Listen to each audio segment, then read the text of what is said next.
What's going on, everyone? Will Mitchell here. We have another video where I'm going to kind of break some stuff down for you guys on Google Earth and give you a little overview. We did a video a few days ago on the landscape of San Pedro, where some key locations are, like the gas stations, grocery stores. We talk a bit about the landscape of the island. If you haven't seen that, definitely check that video out.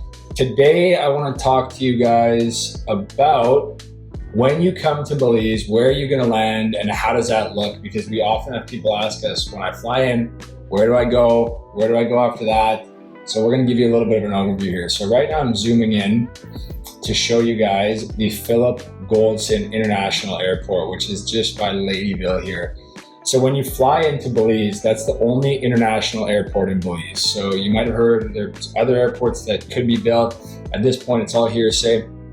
Currently, when you fly in, that's where you're going to fly into the country. Obviously, you can also cross the border in Guatemala or in Mexico.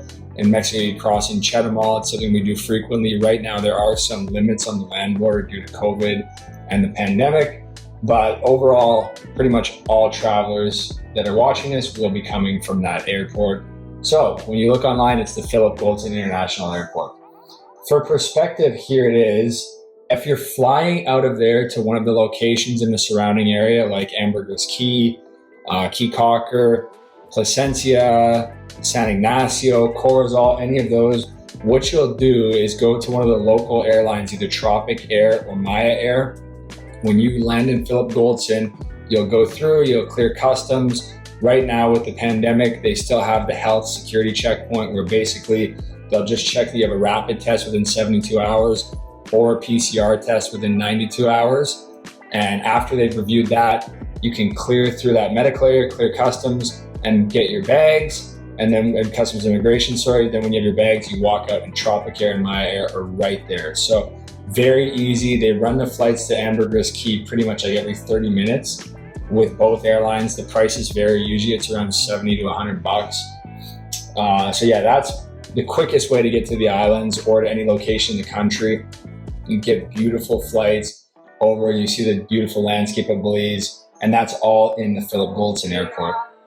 So let's zoom out here to give you guys perspective. Here is Belize City, here's the airport. It takes like 10-15 minutes to drive from the airport to the city, and that is where the water taxi terminal is. So when you zoom in here, take you guys in to the water taxi terminal. Here it is, San Pedro, Belize Express. So you can either get a taxi or they have some shuttles that go there. I'd recommend just grabbing a taxi right up front of the airport. Tell them you're going to the water taxi. They'll drive you right up to this terminal. They'll drop you off. The water taxi is usually like 20 bucks, something like that.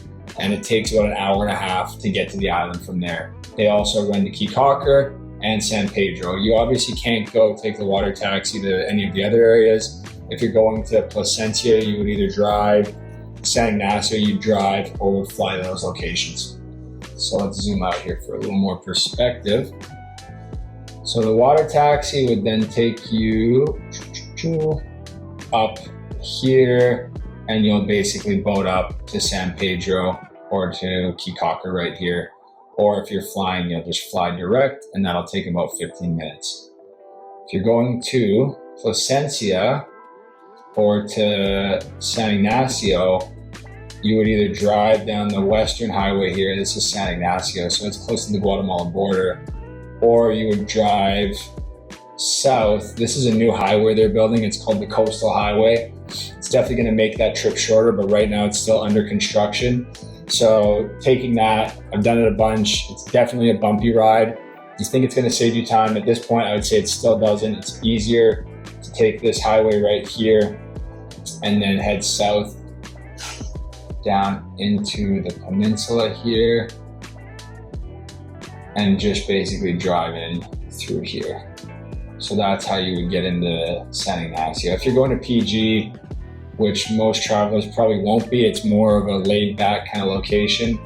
I mean, most people are gonna be going to Ambergris Caye. According to BTV, it's almost 45% of travelers are going there at some point in their trip. So that's gonna be the most common thing. But if you're going to PG in the off chance, you basically continue following this highway south and we get down to Punta Gorda. overall, you'll see in Belize, like so much of the country is undeveloped. They've done such a fantastic job protecting the natural environment here. So you're gonna get amazing drives through these, lush jungles on the highway. I keep a car on the mainland because I'm traveling around to see all of our different RE/MAX offices all the time. So that's something I do frequently, and I love driving around the country. It's very safe, very beautiful. It's a great way to also get around.